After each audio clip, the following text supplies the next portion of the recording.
உள்ளவங்க அப்படியே உள்ள வந்துருங்க.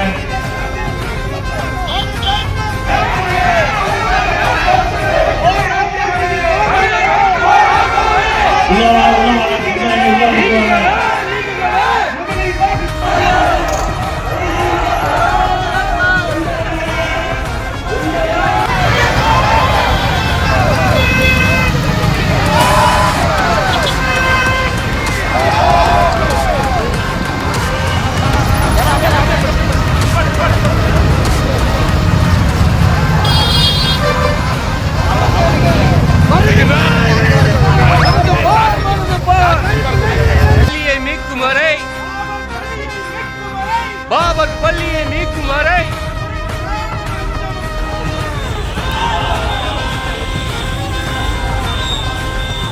முஸ்லிம் பெண்கள் ரோட்ல நிக்கணுமா எங்க நீங்க எல்லாம் வந்து ரொம்ப சிறுபிள்ளைத்தனமா இருக்கு. தயவு செய்து சேர்ல வந்து எங்க சகோதரிகள் சேர்ல உட்கார்ந்தாதான்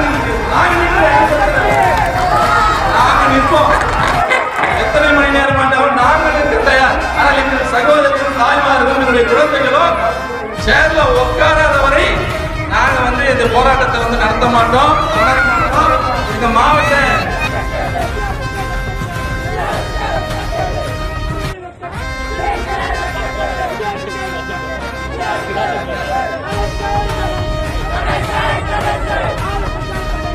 இன்று 3 கோரிக்கைகளை முன்வைத்து தமிழ்நாடு முஸ்லிம் முன்னேற்ற கழகத்தின் சார்பாக ஆர்ப்பாட்டம் நடைபெற்றுக் கொண்டிருக்கிறது. முதல் நிகழ்வாக சுகைனா என்பது கிராத் ஓதி துவக்கி வைப்பார்கள்.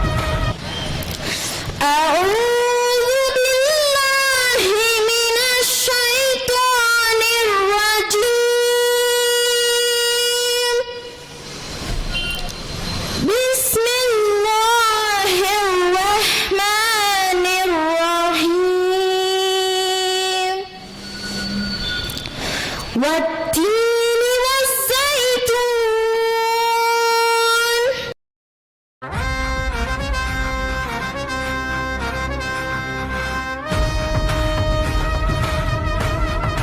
தாய்மார்கள், சகோதரிகள், தமிழ்நாடு முஸ்லிம் முன்னேற்ற கழகத்தின் தொண்டர்கள் எல்லாம் கலைஞ்சு போயிடுவாங்கன்னு தயவு செஞ்சு யாரும் நினைக்க வேண்டாம்.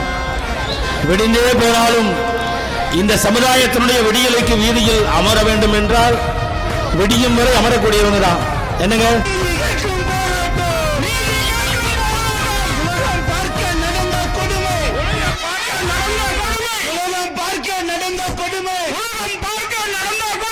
ஒன்றுமில்லாமல் ஆக்கப்பட்டது, மறக்க மாட்டோம், மறக்க மாட்டோம்,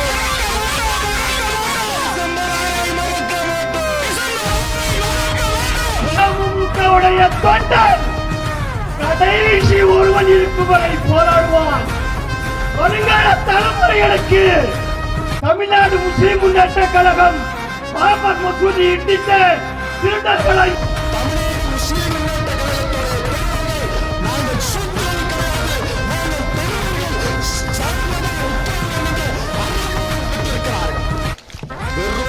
காவல்துறை தோழருடைய ஈகோ எப்படி ஒட்டுமொத்த காவல்துறை இல்ல, ஒரு காவல்துறை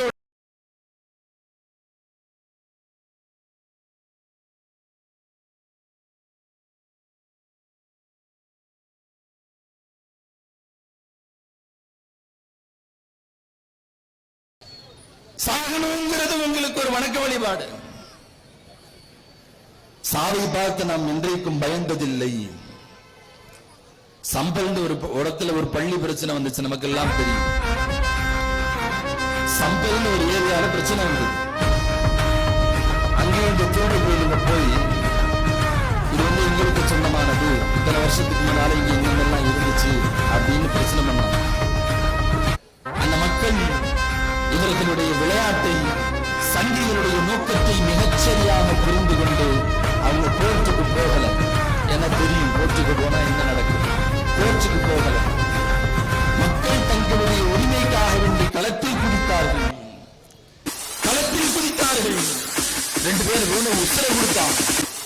இன்றைக்கு அந்த பள்ளி இஸ்லாமிய சமூகத்தினுடைய கையிலேயே அது பாதுகாக்கப்பட்டு வருகிறது. அநீதியா இந்த நாட்டில் தொடர்ச்சியாக பாபர் மஸ்ஜித் தொடங்கி, முத்தலாக் தொடங்கி, ஆர்டிகல் 370 தொடங்கி, மோப் லிஞ்சிங் தொடங்கி, இன்றைக்கு திருப்பரங்குன்றம் வரை தொடர்ச்சியாக இந்த நீதிமன்றங்கள் இந்த சமூகத்துக்கு எதிராக தொடர்ச்சியான அநீதியான தீர்ப்புகளை தினந்தோறும் தந்து கொண்டிருந்த போதும் கூட இந்த மக்கள் இன்றைக்கும் அமைதியாக நாங்கள் ஜனநாயக வழியில போராடி கொண்டிருக்கின்றோம் என்று சொன்னால், இந்த காவல்துறை எங்களுக்கு ஒன்னும் கேட்டா நீங்க என்ன பண்ணணும், எங்கெல்லாம் அவார்டு கொடுக்கணும். நீங்க பொறுமையா போராட்டம் நடத்துறீங்களா, நீங்க என்ன எங்களை டிஸ்டர்ப் பண்ணிட்டு இருக்கீங்க? போராட்டம்